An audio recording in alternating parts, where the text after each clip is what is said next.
Hello and welcome to your first lesson on Henry I.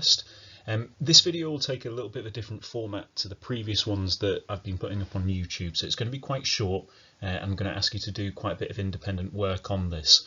We should be at a point for next Thursday to have a go at a 20-mark essay question that I'll be setting, and I'll ask you to complete over the half term.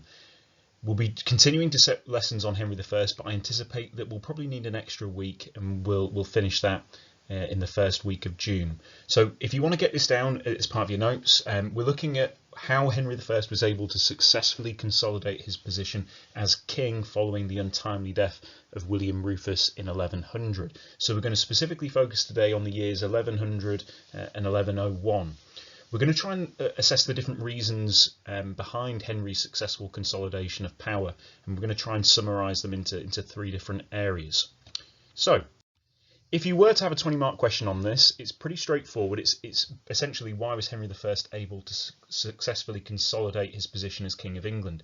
Now, I haven't set you a 20-marker for a while, and again, with it being remote learning, and I know how difficult you'll be finding things at the moment, I'm not saying that this is a stipulation, but if you want to have a go at this question and you want to send it through to me, then you can absolutely do so. There's no pressure to whatsoever, and it's certainly not what I'm asking you to do for today's task.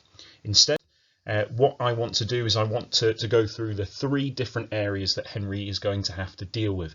And I'd like you essentially to do a bit of reading today rather than just listening to me. You're probably very bored of hearing my voice for half an hour. So the three different areas that Henry has to deal with when he comes to the throne is, firstly, how's he going to legitimise himself as King of England? We know about the Treaty of Rouen or Treaty of Cannes, and we know that really the successor of William, if he died without any male heir, should be Robert Curthose or Robert Duke of Normandy. So how is he effectively going to legitimise his reign? Secondly, how is he going to ensure that that line of succession is to his own family, to his own succession, rather than Robert of Normandy?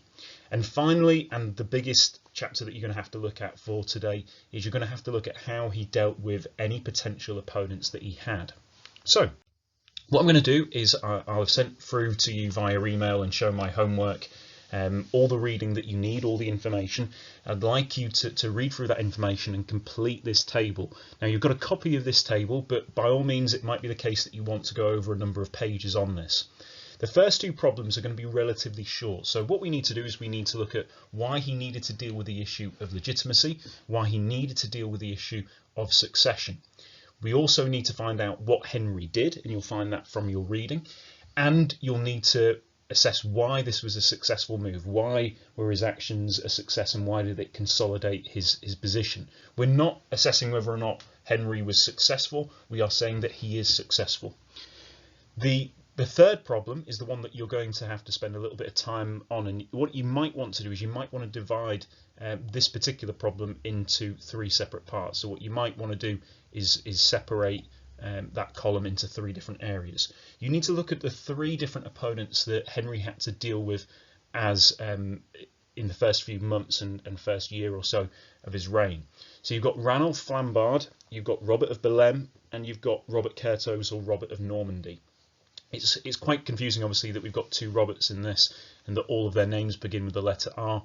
So it might be useful as well for you to perhaps do some memory activities, maybe a little bit of a picture for each one, as we did when we looked at William I and we looked at the issues of Normandy. It could be useful for you to do that. So once you've finished, just make sure that you take a picture or you email the work through. It's purely just for checking. I know that it's difficult at the moment. I just want to say again, you're doing a fantastic job as a cohort, so keep going with that. Any questions about it, just drop me an email. Thanks very much.